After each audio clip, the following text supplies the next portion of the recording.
الحمد لله والصلاة والسلام على سيدنا محمد وعلى آله وأصحابه أجمعين. أما بعد فأعوذ بالله من الشيطان الرجيم. بسم الله الرحمن الرحيم. ولا تموتن إلا وأنتم مسلمون. وقال النبي صلى الله عليه وسلم: بدأ الإسلام غريبا وسيعود غريبا فطوبى للغرباء، أو كما قال عليه الصلاة والسلام. صدق الله العظيم. اللهم صل على سيدنا محمد وعلى آل سيدنا محمد وبارك وسلم. اللهم صل على سيدنا محمد النبي الأمي وعلى آله وأصحابه وسلم. میرے معزز مسلمان بزرگوں، عزیز بھائیوں، اللہ کے حبیب صلی اللہ علیہ وسلم نے اپنی امت کو بتلایا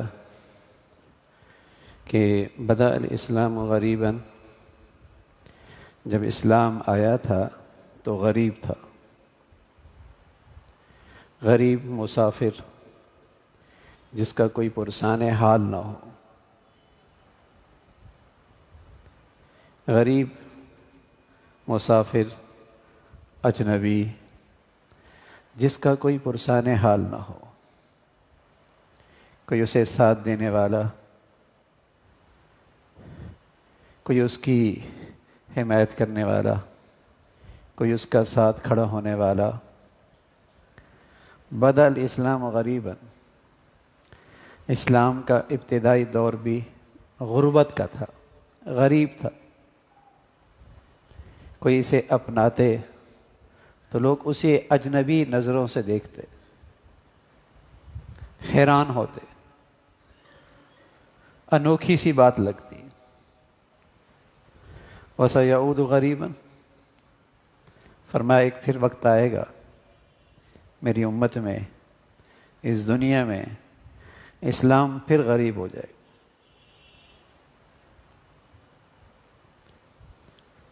اسلام پھر غریب ہوگا، کوئی اس کا پرسان حال نہ ہوگا، وہ اجنبی سے لگے گا. مسلمانوں کے گھرانے، مسلمانوں کے تعلیمی ادارے، مسلمانوں کا معاشرہ اور سوسائٹی، پوری اسلامی دنیا، غیروں کی دنیا چھوڑیے، اسلامی دنیا، آج وہاں بھی اسلام غریب غریب نظر آتا ہے.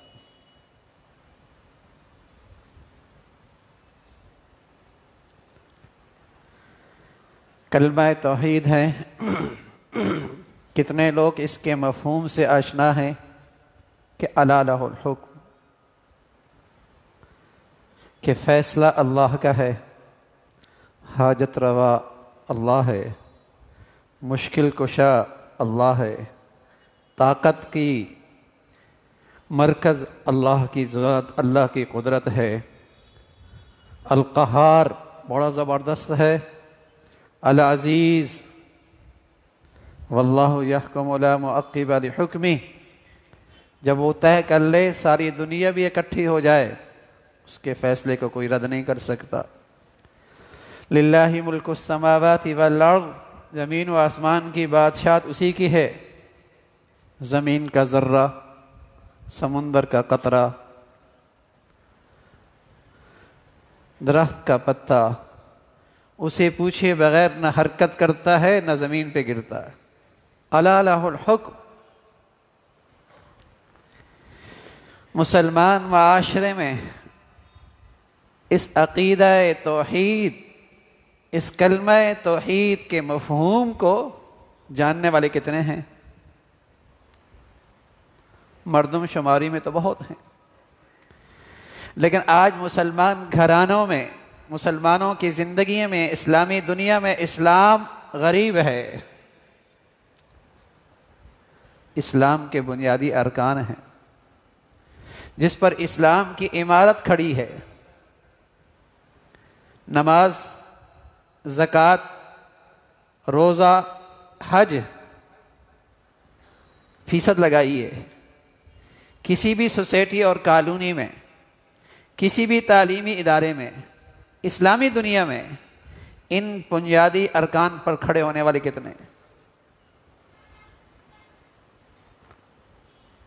رسول اللہ صلی اللہ علیہ وسلم فرمایا کرتے تھے اسلام اور کفر میں جو چیز فرق کرنے والی ہے وہ نماز ہے۔ بتایا کہ زکوٰۃ مشرک نہیں دیتا، بتایا کہ جس شخص کی زندگی میں روزہ نہیں ہے وہ کسی درجے بھی اسلامی زندگی کلانے کے لائق نہیں، جو حج نہ کرے یہودی مرے نصرانی مرے اللہ کو کوئی پرواہ نہیں۔ اسلام کے یہ بنیادی ارکان جس کے بغیر اسلام کی عمارت ہی کوئی نہیں۔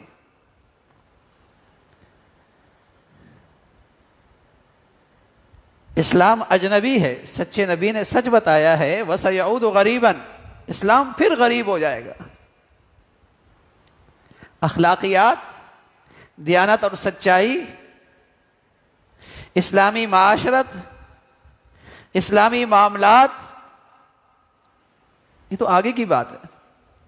یہ وہ بنیادی اسلامی ارکان ہیں کہ جو اسلام میں قدم رکھتے ہی قدم رکھنے پر اس کا قدم ہونا نہ ہونا ان ارکان پر موقوف ہے کہ یہ مسلمان ہے بھی یا نہیں۔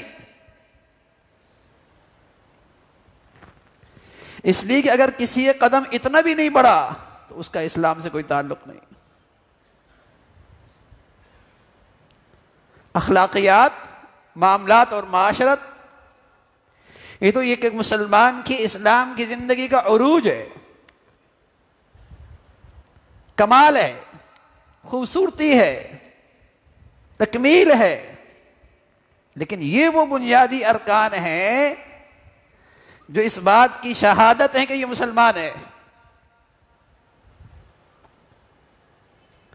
وَسَيَعُودُ غَرِيبًا، اسلام پھر غربت میں چلا جائے گا۔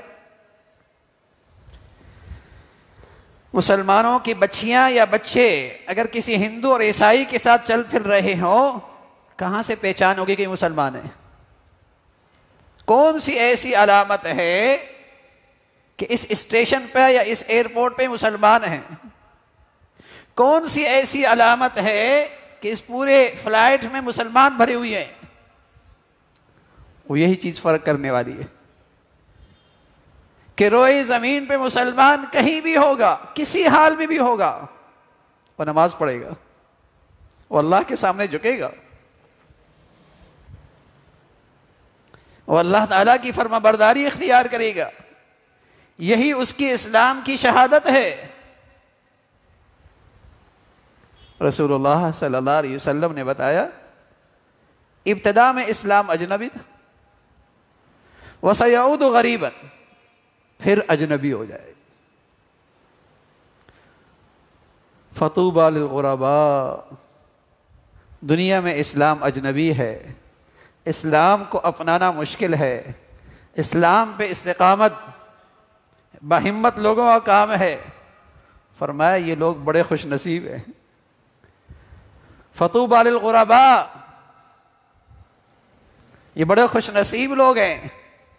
پیارے رسول صلی اللہ علیہ وسلم کی دعا ہے فَطُوبَى لِلْغُرَبَاءِ الَّذِينَ يُصْلِحُونَ مَا أَفْسَدَ النَّاسُ مِن بَعْدِي مِن سُنَّتِي، اللہ تو نے خوش خرم رکھنا، سدا خوش رکھنا جب دنیا کو میرے طور طریقے ناپسند ہو گئے، ناگوار ہو گئے، وہ اس سے دور ہونے لگے، لیکن باہمت لوگ، باحوصلہ لوگ، انہوں نے میری زندگی اپنے گھروں میں لائی، اپنی زندگی میں لائی، اپنی غمی خوشی میں لائی۔ فَطُوبَى لِلْغُرَبَاءِ، اللہ نے خوش خرم رکھنا۔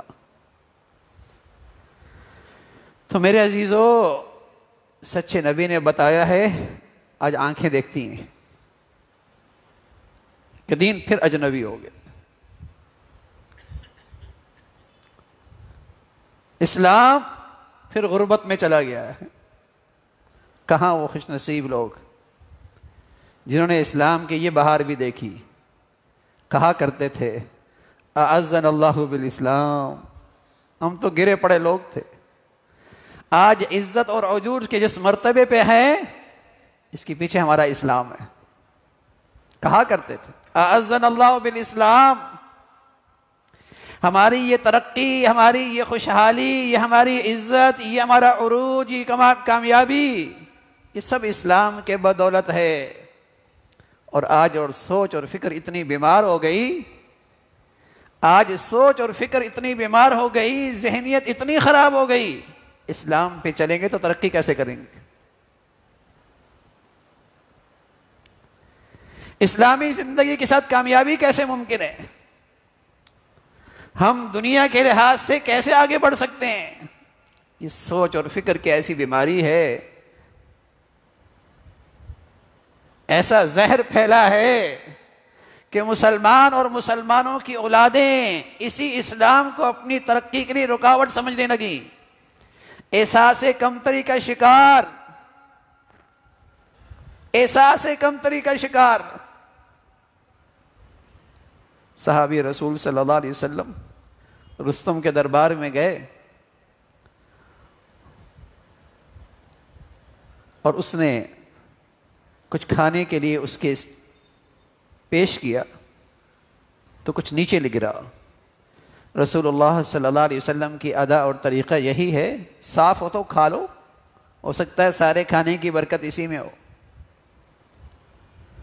تو وہ ہاتھ انہوں نے بڑھایا، اٹھانے لگے تو ایک نے 7 کونی ماری. دنیا دیکھ رہی ہے، زمانہ کیا کہے گا، لوگوں پر تمہارا کیا تاثر پڑے گا. سبحان اللہ. کہنے لگے اترک سنت حبیبی لہؤلاء الحمقاء.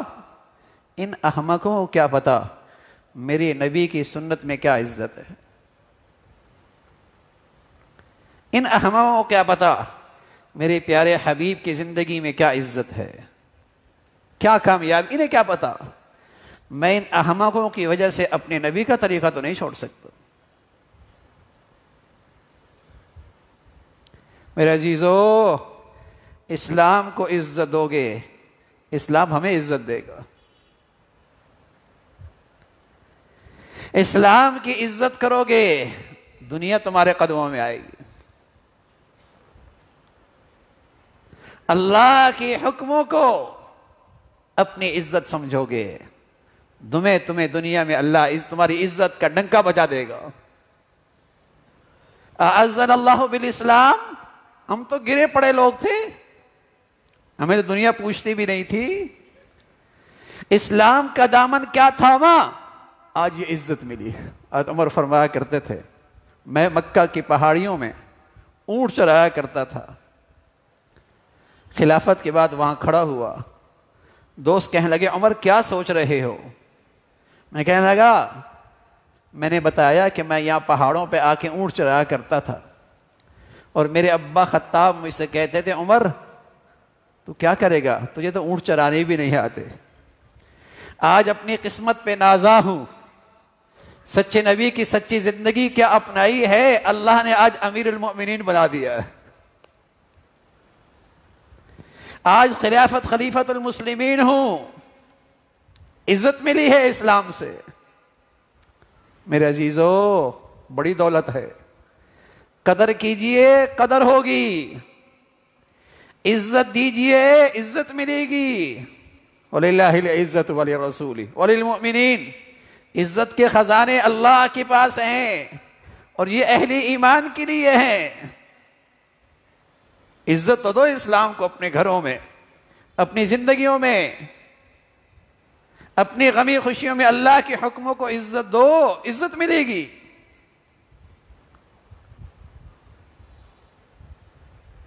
اسلام کا موسم بہار آ رہا ہے، رمضان آ رہا ہے.